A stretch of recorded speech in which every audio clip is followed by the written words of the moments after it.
Hey gamers, Maniac here with GamingSess.net. I've been lamenting the fact that I wanted to do this video for quite a while. In fact, if you had asked me before today if I had actually done this video, I would have told you yes, I had. You see, I do a regular series on this YouTube channel called Date Night, where I give my initial thoughts of a theatrical film, usually in my car after the events of the film. After the events of initial watching it. I usually enjoy doing it like that because I can give my initial reaction to the film. But I have gone back through some of my my videos, and I have noticed that most of my comments about the video usually revolve around the fact that my theater just sucks, and the people who run it apparently are total idiots. And that's a disservice to you guys because you guys aren't unfortunate, are certainly more fortunate than I am to probably be going to a theater or have the ability of having theaters in your area that are not run by idiots who don't talk to their employees. So when I say I didn't get this card until I made a stink about it, who cares, basically? That's not what your experience is going to be. You're going to be interested in seeing the movie, and you want to know what my thoughts are about the movie itself. And if you had asked me, like I said before today, if I had, what my thoughts were about Detective Pikachu, I would have told you, oh, I think I did a video about that. On the, I think I posted it back when I was, back when I first saw the film back in 2019, May 2019. I think I saw it on like that Thursday, the day it came out as like a preview. And apparently after I checked, I was interested in possibly doing a revision about the movie, especially given the fact that Detective Pikachu Returns has come out last week on the Nintendo Switch. I kind of was thinking, I probably should do a re-review of the film, especially given the fact that I have rewatched it many times on home video since I saw it in theaters. And my thoughts on the film have evolved quite a bit, actually. I know that the film actually has a lot of people who do not like it, or who saw it and did not like it. I think that a lot of people in the theater, when I went to go see it, did not like it, especially when they saw the ending. I'm going to talk about all of that in a second. This is not going to be a spoiler-free review because it's been 4 years. No reason to do a spoiler-free review. People know the details, or could know the details. And so I kind of want to give a full review of this film, just kind of like an off-the-cuff, unscripted kind of thing, because I feel this movie deserves it. I've seen and I've done searches of it online since its release, even recently. And there aren't really any in-depth reviews of the film other than one that was done by the Nostalgia Critic, which was quite enjoyable to watch, of course, very funny. But legitimate, like, in-depth reviews of it. There are a couple of parodies of it, but nothing too crazy. And I think that this is something that deserves retrospective, certainly because the film really is good. And I don't say that lightly. I think that the film is what needed to come out at. The problem is that I think it was just at the wrong time. But that doesn't mean the film is not good. That doesn't mean that the direction was not the right direction. That does not mean that the actors were bad, or the choice of casting was bad, or the art style was bad. No. Everything about that movie spoke to me.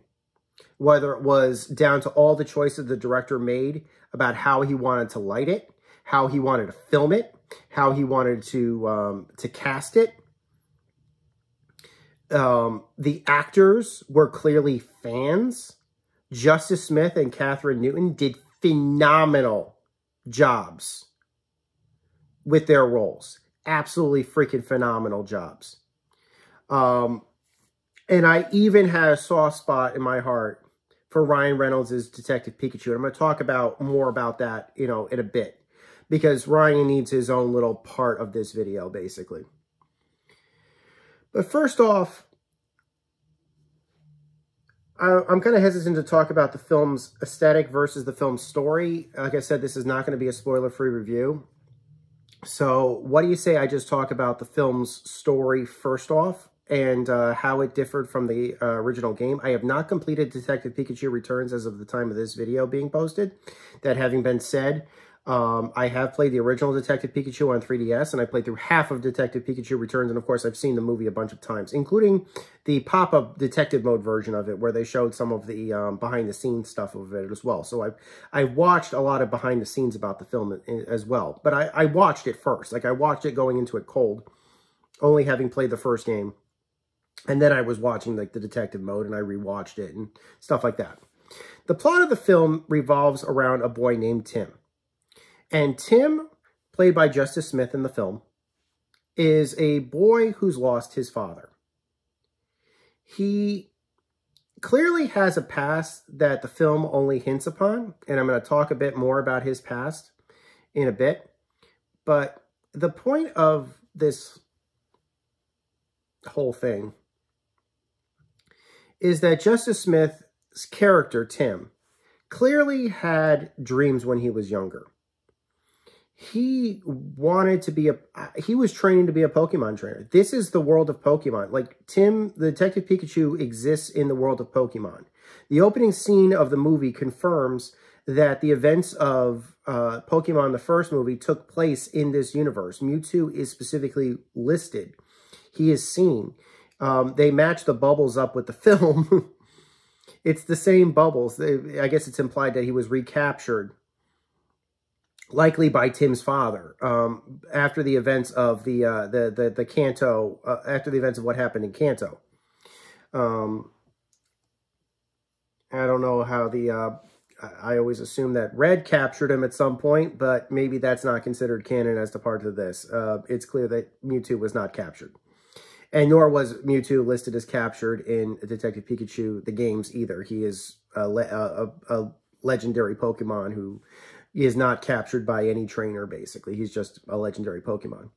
Pokemon training is certainly something that people will do. Pokemon exist in this universe. They are exactly as they are depicted in the games. They're, moving around freely. People are capturing and training them. Pokemon competitions are absolutely a thing. We do see footage of that. But Tim is happy being at his hometown selling insurance. And even when his friends try to goad him on to start a Pokemon journey, even in his, he's probably in his late teens by the time this movie takes place, he is not willing to do that. What starts the plot of the film is when he receives notice that his father has gone missing. His father is a detective, or was a detective. We don't really see his father throughout the majority of his film, obviously, because he's missing. But Tim is deciding he has to go to Rhyme City, to his father's apartment, to where his father was living. Him and his father, of course, were estranged. We'll find out why in a bit, and I'll explain why later on. But him and his father were estranged, and his father is missing, likely dead. And now he has to return to Rhyme City, basically to put his father's affairs in order. That just, I'm sure many people can understand what that must be like. Young people who find out that their parents have passed or have gone missing and are likely have passed, and now you basically have to handle this yourself. You're not prepared for it, and Tim is not prepared for it, but he goes anyway to Rhyme City, a place he did not want to go to, because it reminds him of something that we find out about later. And tries to put his affairs in order, and along the way, as he's basically packing up his father's place, he finds a Pikachu that he can actually understand as if it's speaking English. That is Detective Pikachu, voiced by Ryan Reynolds. And we find out, of course, that even though this Detective Pikachu has no memory of until recently, he was likely Harry's Pokemon partner.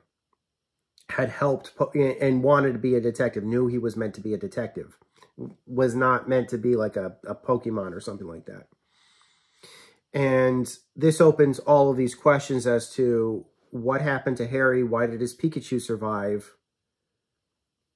And it just kind of goes from there, where the story just starts.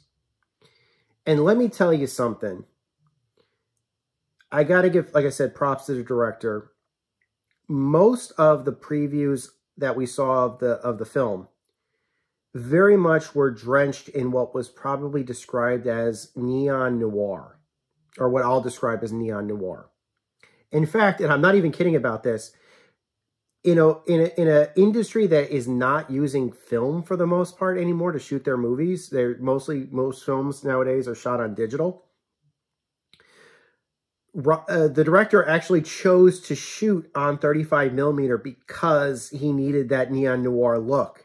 And even though the film obviously had a fantastic digital transfer to 4K and everything else, because that's how films are distributed. Films aren't distributed on film anymore for the most part. They're digitally released to theaters. The fact that they originally put it on film and then transferred to digital just made it look so freaking good. In fact, I'm not even kidding about this. I'll even show you. There's an entire art book, which is actually sold out on PokemonCenter.com. This is actually the poster right here. This is a very good representation of the look of the film. This is just great. You can see what, you know, the neon lights. You can see what the universe that this movie exists in, and all of the references to all of the different, you know, things that are going on and everything. It's freaking awesome. It's a freaking awesome look. Most of the initial stuff, it was all happening during the daytime, but when they do the night shots, it just looks so good. So while he's moving on with the plot, as Tim is investigating this story, basically looking for his father, trying to find his father, he learns about the history of Rhyme City. Rhyme City is a lot different. We've never heard of Rhyme City other than in Detective Pikachu. Rhyme City does not exist in any of the known video game generations. And it makes it very clear, both in the game and in the film, why that is the case. And while you certainly can watch television feeds of Pokemon battles in Rhyme City, there are no Pokemon battles in Rhyme City. Rhyme City works on a different wavelength than the known Pokemon universe. Rhyme City is unique. And again, I'll give them that. I have no problem with giving them that, because the film basically goes out and says, we are different. Our city operates differently because we've listened to Howard Clifford, played by Bill Nighy. Another fantastic role for Bill. So I'm totally in on that. Again, even as a person who's played through the generations, most of the generations, I will totally give him that. No problems. So what happens basically? What are the rules? There are no Pokemon gyms. There's not really any open Pokemon battling. There's no Pokemon centers. No gyms, no centers. There's probably a couple of Pokemarts and stuff like that, but for the most part, people are just simply buying coffee and berries and stuff like that. Not because they're using it for, you know, employing for Pokemon battling, but because, you know, it's like pet food. It's no different than, you know, we assume like people treat their Pokemons as either pets, friends, or partners. So it's like you get berries for your pet, you know, to feed them. It's their food. It's what they eat. That's not unusual. So the universe, it seems, is very well thought out. It's clear that, again, either the set dressers, likely the director, clearly knew, well, if you're going to have a city like this with the creatures that we have, it's going to look like this. And that is what fans are going to expect. And that is what I saw in the film. Yes, there are Pidgeys flying around and, you know, and hanging out on tree poles. Yes, Snorlaxes occasionally will get in the middle of intersections, but people will direct traffic around them. Police will direct traffic around them so that they're not interrupted during their sleeps until somebody can basically get a flute and move them. Pokemon can operate freely. There's no Pokeballs in Rhyme City. People walk with their Pokemon. Pokemon will help, you know, the police force will have Growlithes with them. Pokemon could end up moving into the city and having babies. We see a Pancham with like a very big, you know, a very big one, and a bunch of the babies. It's adorable. And of course, obviously, there's always the concern of, well, what happens if there's a whole bunch of them that get along together? You could possibly have a vermin problem. But then again, welcome to, you know, it's like a whole bunch of I don't know, a whole bunch, like you get a whole bunch of mankeys together basically, and they start ripping stuff apart. Obviously, that would have to be, handled by law enforcement, but that is something that they've established is something that they're prepared for. Not just the police force, but the fire department employs Squirtles. They have a Squirtle squad that help them put out fires. Brilliant. Absolutely brilliant. Absolutely brilliant. And again, most of the storytelling in the film is all told visually, at least when it comes to how the world works, and it makes sense. That alone gave the film credibility to me. That's when you got your credibility. This jaded hardcore gamer is hard to win over. I am very hard to win over. But when they showed what the city looked like, how it worked with those establishing shots, that won me over. That was the moment I was won over by the director. So props there, certainly. Moving forward, of course, Tim meets Lucy, who's not a detective, but an investigative reporter. She's kind of the film's femme fatale, if you will, or fancies herself to be the femme fatale of the film. And she has a Pokemon partner of her own. And she's interested also in Tim's dad's disappearance, not because she's a detective, but because she thinks that this is a story that she can use as a way of starting her career. So you have, on the one hand, you have a detective. On the other hand, you have a reporter. These go together. This goes together so well when it comes to the genre of noir. You basically got yourself a noir. And together they decide they're going to team up. They both have resources they have access to. And through a series of vignettes, we try to figure out where Tim's father, Harry, has gone, what has happened to him. And there's, maybe I kind of want to stop the spoilers right there because I've been kind of rambling about the film and kind of praising it a bit. But that right there is the crux of the story. Now, if you haven't seen Detective Pikachu yet, you can just stop the video right here. Just stop it. Because I'm going to basically put my big spoilers here. I had a theory going into the Detective Pikachu game about what happened with Harry. Now, Detective Pikachu Returns has established that the movie does exist in its universe, but it is not canonical to the game's universe. It was just a story based upon, it was just a movie based upon the events of the first game, and that it went on its own thing, basically. But this is basically what happened. We find out throughout the movie that Justice Smith's character was meant to be a Pokemon trainer. The only reason that he is not a Pokemon trainer is because he made a choice not to be. Why did he make a choice not to be? Because his mom died. His mom and his dad were estranged. I won't say super duper estranged. They were still married. But Harry was living in Rhyme City while Tim and his mom and his grandma were living back in their hometown, basically.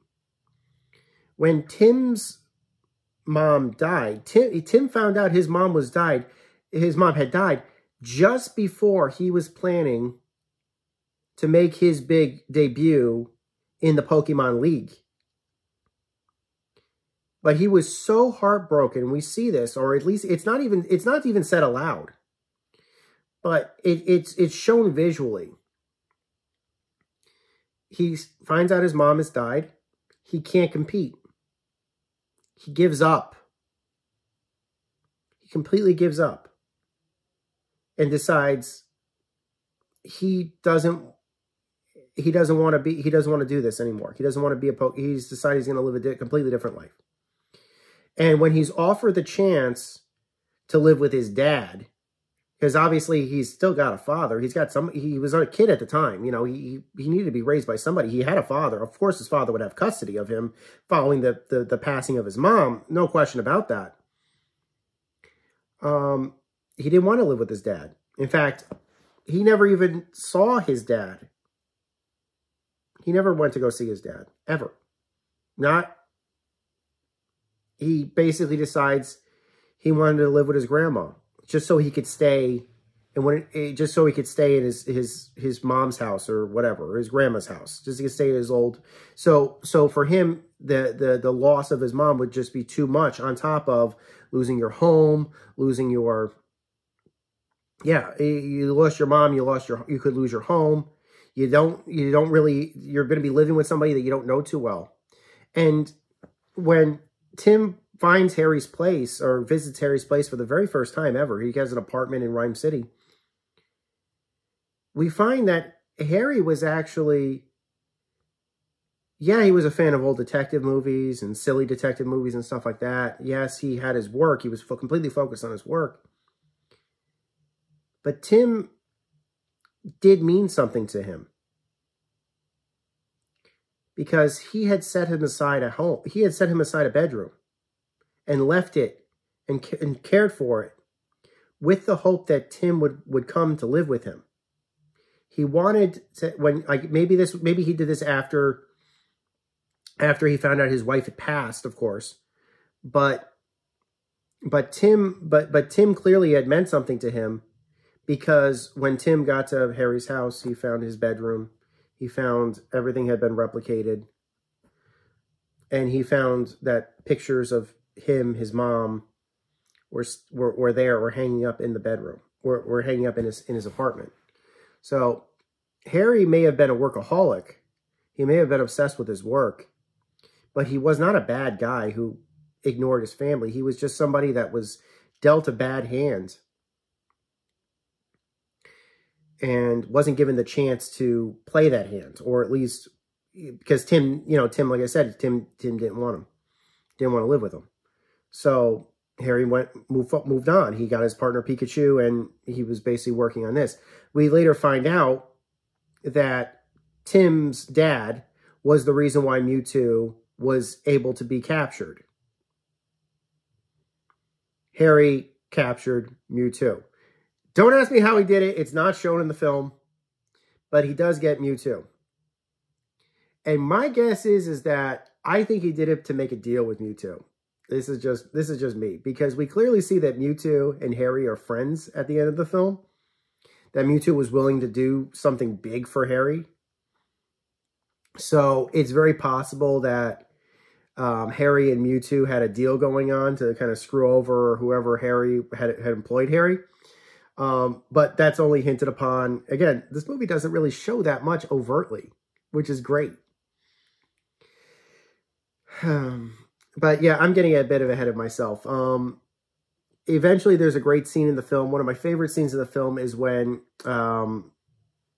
Tim is tracking Harry's whereabouts down to a place called the Roundhouse. And we find that it's actually an underground Pokemon, not a gym, but certainly like an underground Pokemon stadium, essentially. Because and why is it underground? It's underground because Pokemon stadiums are not allowed to be built in Rhyme City. There's no gyms. And since there's no gyms, that means that there's no Pokemon centers. That's why you see that a lot of the Pokemon that compete at the Roundhouse have scars. Again, attention to detail through the freaking roof. Let's get to the film's ending. And I wanted to do this in like a couple of parts, basically, because the film actually does have an action-packed climax, but it's not really about the resolution of the film. The ending of the movie is that Howard Clifford wants to have a big parade. We later find out that, kind of like how the Joker did his thing in Batman in 1989, where he filled up balloons with poison, Howard believes that he can basically merge people with Pokemon using Mewtwo's powers. That's why he wanted Mewtwo in the first place. He executes his plan, things start happening, and it's clear to the audience that Detective Pikachu doesn't seem to be affected by Howard's plans, which is a big tell to the audience, nor is Tim affected by the plans as well. And after Howard is stopped and his machinations are ended, Mewtwo is freed and able to operate independently again. He explains what he had done for Harry. He explains that Harry had been severely injured in saving him. In saving Mewtwo. Basically, when he busted... Basically, Harry was responsible for busting Mewtwo out. And was severely, possibly even fatally injured during that escape. He, meaning Mewtwo, decided that the only way to save Harry was to use possibly genetic material. This is my reading on it, but I think that what he needed was, he needed genetic material from Tim, because he was probably like a donor match to Harry, to basically heal Harry. So he put Harry's body in stasis inside of Detective Pikachu's body, which wiped Detective Pikachu's memories, essentially, but kind of merged their two personalities together. Harry's personality with that of the Pikachu. But now that Tim was able to... Which explains why Tim was able to understand Detective Pikachu, whereas nobody else could. And we then find out that once Pikachu and Tim and Mewtwo are brought together, Mewtwo could then heal Harry and unmerge Detective Pikachu from Harry, which turned Detective Pikachu back into a regular Pikachu and restored Harry back to life. And we find out that it's Ryan Reynolds. That basically, that we see Harry for the first time in the film, and it reveals Ryan Reynolds. And I remember when I was sitting in the theater and there was the big reveal of Ryan Reynolds being Tim's dad, being Harry. The people sitting next to me, which were around my age, maybe a little bit younger than me, but they were certainly not children, screamed, "Bullshit." I am not kidding. And I think I know why. I think it's because Ryan Reynolds doesn't age. And people don't really know how old he actually is because he doesn't age. He doesn't really he doesn't really appear to look older. I think Ryan Reynolds in real life is like in his 50s, but he doesn't look it. He looks like he's still in his 20s. Props to you, Ryan. So I think the reason why people screamed bullshit was because they thought there is no way that like a 20-year-old Ryan Reynolds could be Justice Smith's father. But in fact, actually, yeah, he could. If you look at how old Ryan Reynolds actually is.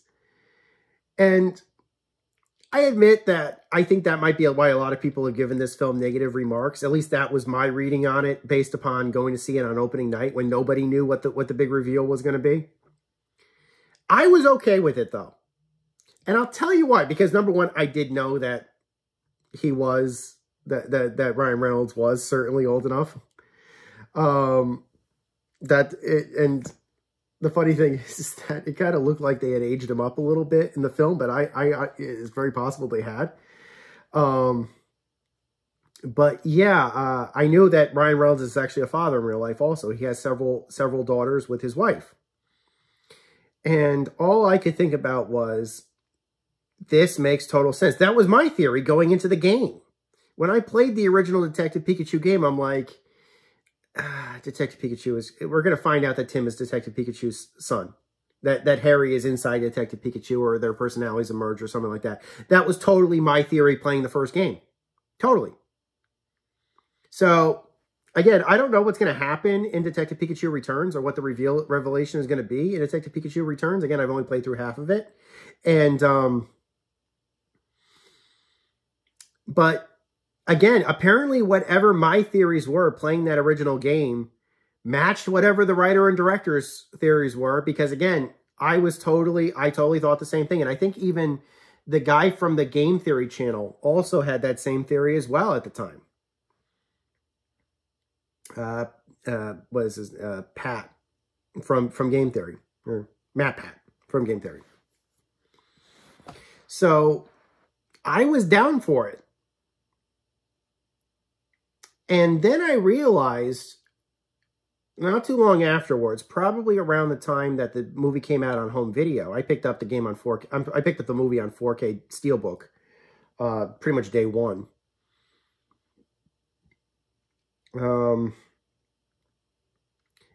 Detective Pikachu has something that a lot of other movies really can't claim. When I was a kid, 1989, there was a movie I watched on Disney Channel called Who Framed Roger Rabbit. And now you're probably saying, I know that movie. That movie's on Disney+. Yes, you can watch Who Framed Roger Rabbit on Disney+. And if you haven't seen it, go see it. It's one of the greatest films ever made. And it probably will never get made ever again. Nothing like it could ever get made ever again. At least not of that type. Who Framed Roger Rabbit was a love letter. It's a classic 2D animation. It was made by Disney through their Touchstone banner. I think it was the first Touchstone movie ever. It starred Bob Hoskins and Charles Fleischer. I believe I'm pronouncing their names correctly. And it was another detective noir. Except it was a detective noir where cartoons were real and lived in the real world. And in order to make the effects work, they basically had actors operating in real life against 2D animations, which were being acted on the day of.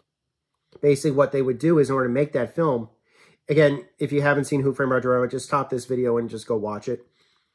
But with Who Framed Roger Rabbit, what they would do is, to make the film, they'd have the actors that were supposed to be in the frame, you know, the live action actors, like Bob Hoskins, for example, on set, you know, opposite Christopher Lloyd needed to be there. They put him there, and the guys would act. But sometimes there'd be a cartoon character in the shot as well. So what they would do, how do the actors respond to that? Well, they did two ways of basically making it work. They would do a simple shot where they put a dummy there that wouldn't be used for the that would just be used for animation reference. That would match the shots, so that the actors would have some practice for where the character was going to be in that scene at that moment, basically, for that beat. And they would act opposite the dummy. But for the live take, for the one they were going to use for the film, they would have nothing there. Not even, you know, maybe a puppet or something like that for if something was being manipulated. But they would have nothing there. And in order to make that work, they would have the voice actor for the character on set, just off frame.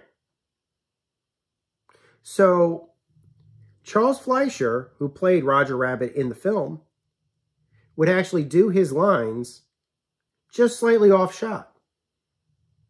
But Bob Hoskins would be able to respond, and took a lot of training to be able to respond as if he was there, as if Charles Fleischer was there as a cartoon character. And my theory is, based upon what I saw with behind the scenes footage, I think the way that they made it was that they had the live action actors in place, but Detective Pikachu was likely being done by Ryan Reynolds slightly off camera. That's one, because like a lot of the time you actually can see Ryan Reynolds in behind the scenes shots during scenes when his character, the father, do not appear. So my theory, he'd be dressed as Harry, basically. He would be dressed in Harry's wardrobe. He wouldn't be dressed as a... Charles Fleischer, actually. No joke, Charles Fleischer was kind of method. So what he would do is he got this silly little costume made where he was wearing little felt bunny ears and overalls and stuff like that. And it was like the worst costume ever. But Fleischer liked it because at least he could make him feel like a rabbit. In Ryan Reynolds' case, despite that fake documentary that he shot for his YouTube channel with his wife, which was hilarious, which is called Becoming Detective Pikachu, he dressed up in Harry's wardrobe, basically. And I think that Detective Pikachu, he used CGI, obviously, to make it. It wasn't hand-drawn animation. It was CGI. But then again, the video games are CGI. The Pokemon stuff is all CGI. So, yeah, I think that what this is about is that Detective Pikachu is our generation's Who Framed Roger Rabbit, and or the gamer generation's Who Framed Roger Rabbit. And I think it's unfortunate that most people aren't talking more about it, because like I said, it's truly a testament. Well, I hope you guys enjoyed this video. What do you think? How do you think I did, Pikachu? Until next time, guys, my name is Maniac with GameAccess.net. Take care. Over and out.